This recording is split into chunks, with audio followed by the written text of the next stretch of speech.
रात की बात है जब विशाल ऑफिस से घर आने में बहुत लेट हो जाता है। आज ऑफिस में बहुत ज्यादा काम होने की वजह से विशाल को घर आने में देर हो जाती है।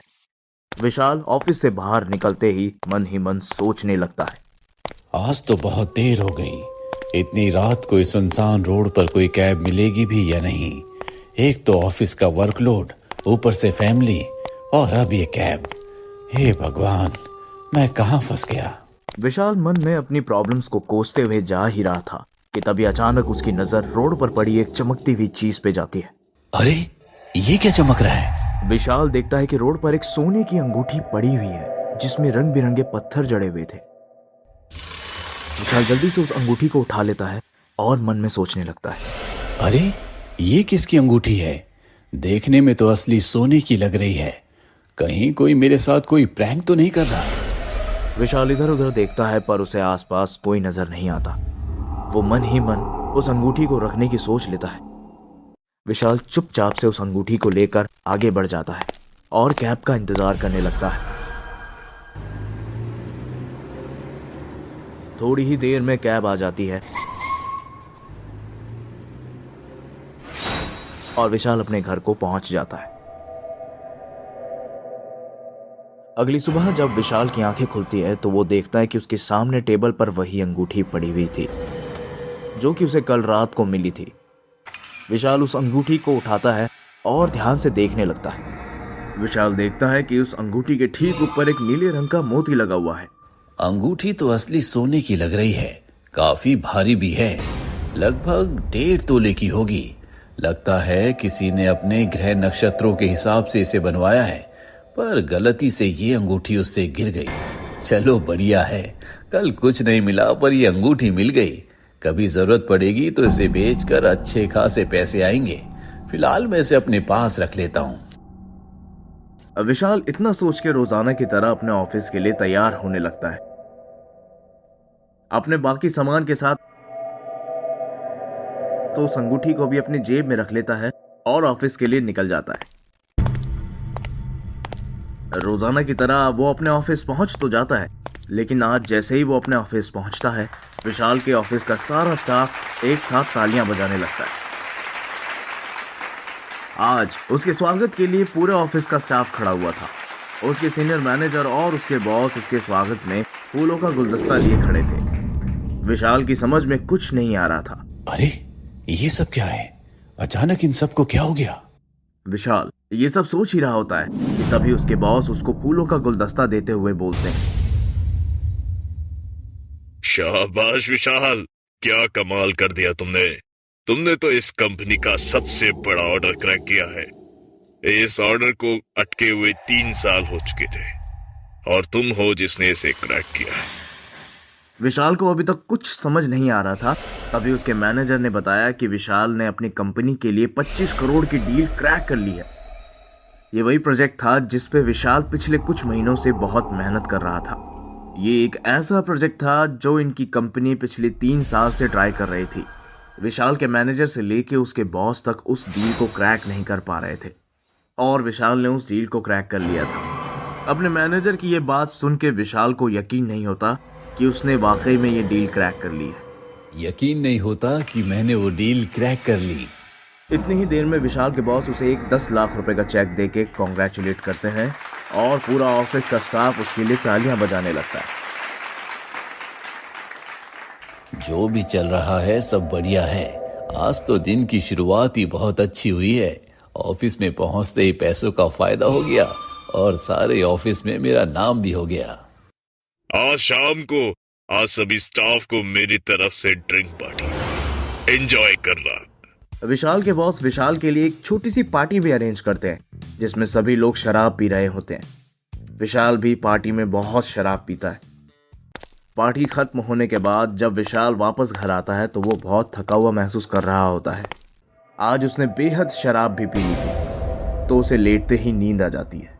सोने के थोड़ी ही देर बाद विशाल को एक सपना आता है। वो देखता है उस सपने में कि एक सुंदर सी लड़की उसकी आंखों के सामने खड़ी हुई है और उसे देखकर मुस्कुरा रही है। थोड़ी ही देर में वो लड़की विशाल के पास आती है और उसको बोलती है, विशाल, आज तो तुम बहुत खुश हो ना? आज तो तुम्हारा बहुत बड़ा काम हो गया है। 1 मिनट, लेकिन तुमको कैसे पता चला कि ये मेरा ड्रीम प्रोजेक्ट था? और तुम मुझे कैसे जानती हो? तुम हो कौन?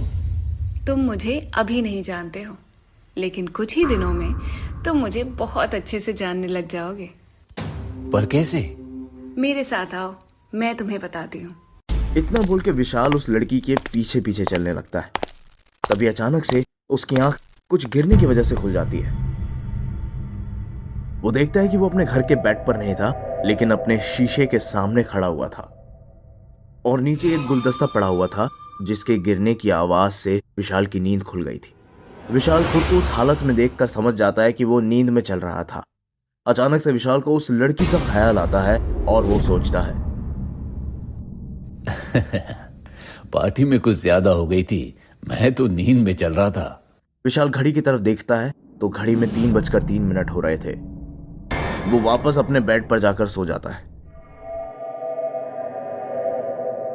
अगली ही सुबह विशाल जब अपनी बाइक में ऑफिस के लिए जा रहा होता है, वो एक रेड लाइट पर रुकता है। तभी उसकी नजर रोड क्रॉस करती हुई एक लड़की पे पड़ती है जो कि विशाल की बाइक के सामने से निकलती है। वो लड़की विशाल को नहीं देख रही थी, पर विशाल उस लड़की को घूर घूर के देख रहा होता है, क्योंकि ये वही लड़की थी जो रात में विशाल के सपने में आई थी। अरे, ये लड़की तो वही है जो मुझे रात को सपने में दिखी थी। विशाल ये सब सोच ही रहा होता है, तभी अचानक से सिग्नल ग्रीन हो जाता है और पीछे से गाड़ियों की हॉर्न की आवाज आना शुरू हो जाती है। विशाल अपनी बाइक शुरू करके आगे बढ़ जाता है। रास्ते भर वो यही सोच रहा होता है कि ये कैसे पॉसिबल है? जो लड़की कल रात को मुझे सपने में दिखाई दी, वो रियल लाइफ में कैसे दिखाई दे सकती है? हूबहू वही लड़की। विशाल थोड़ी देर में ऑफिस पहुंच जाता है और अपने काम में लग जाता है।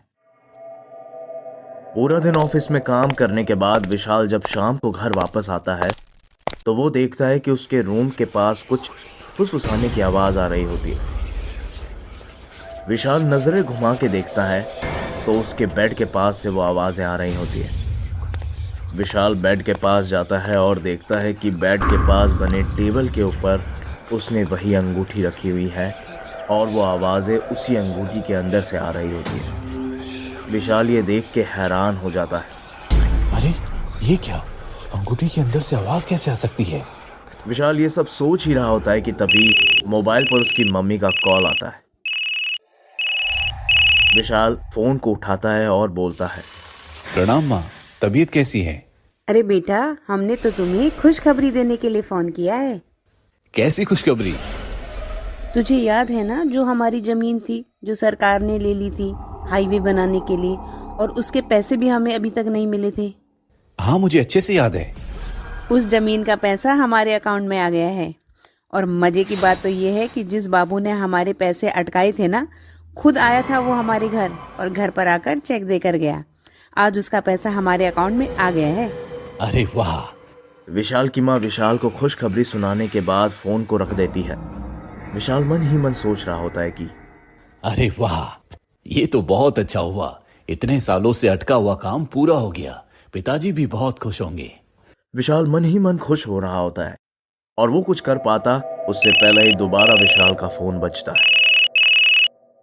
इस बार फोन विशाल की छोटी बहन साक्षी का था। विशाल जैसे ही फोन उठाता है, उसकी बहन चीखते हुए बोलती है, हेलो भैया, आपको एक खुशखबरी देनी है। कैसी खुशखबरी? विशाल की छोटी बहन साक्षी मथुरा में एमबीबीएस कर रही थी। भैया, मुझे ऑक्सफोर्ड यूनिवर्सिटी में इंटर्नशिप मिल गई है। मैं कितने सालों से लगी हुई थी और आज ही उन लोगों का मेल आया है और मुझे ना अप्रैल में ही निकलना है। अरे वाह, ये तो बहुत अच्छा हुआ।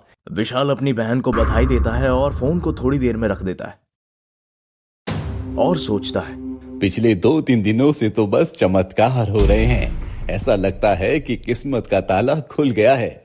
जितने सारे काम अटके थे, एक एक करके सब के सब पूरे हो गए।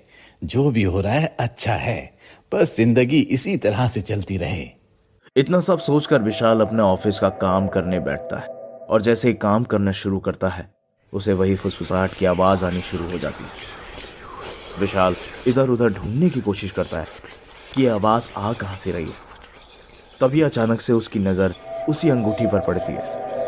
विशाल उस अंगूठी को उठाता है और उसे गौर से देखने की कोशिश करता है। क्या है विशाल की उस अंगूठी का राज? जानने के लिए अगला भाग जरूर देखें।